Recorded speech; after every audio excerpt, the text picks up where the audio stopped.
How blindly we sometimes ignore that which is the most obvious in life, and especially the consequences thereof.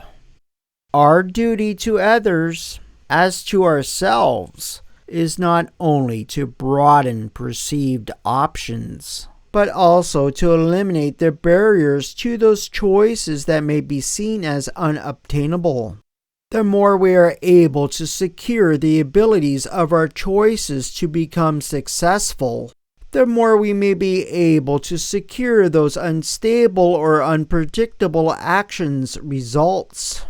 What is our responsibility in offering choices?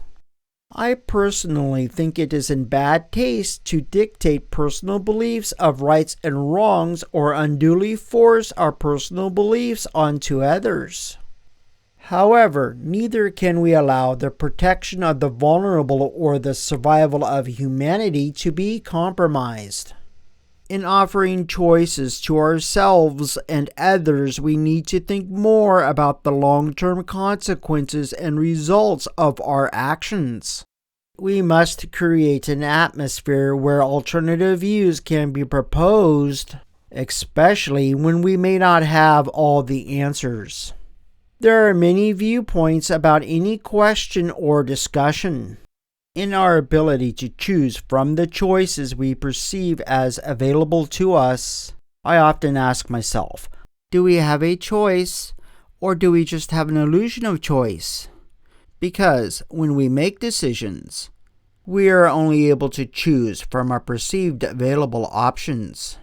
I believe the fact that we are limited from other available options from selecting a more preferable choice implies that our ability to choose what we prefer is an illusion. Yes, people are responsible for their choices. However, because of this, we must never forget that choices are made because of the absence of all available options. With every new element of information, possibility, etc. added to the decision process, new options for choices can be discovered. Every element has the possibility of adding multiple outcomes to any decision. This means we are responsible for the decisions of others, according to how we present or obscure the choices offered to them. If we only offer the choices A and B to someone, then how can we fault that person for not choosing choice C?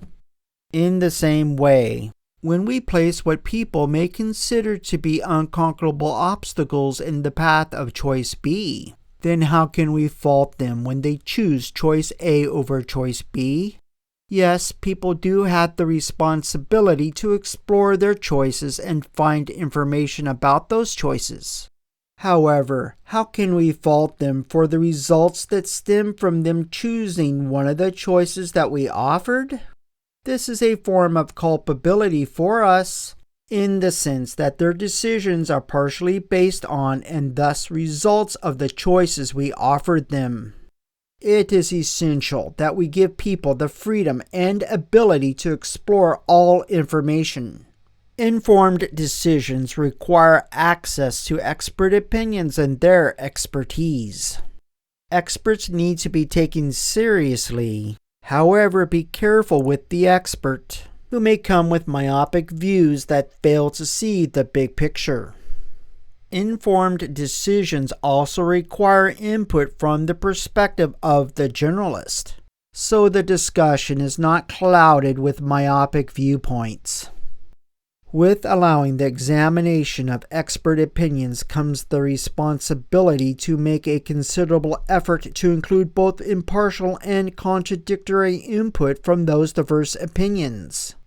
However, we must make sure those opinions are not offered under influences from personal motivations or biased interpretations. To help me continue, please consider a like, subscription to this channel, download of my free ebook or articles, or visit my website or social media channels. Thank you.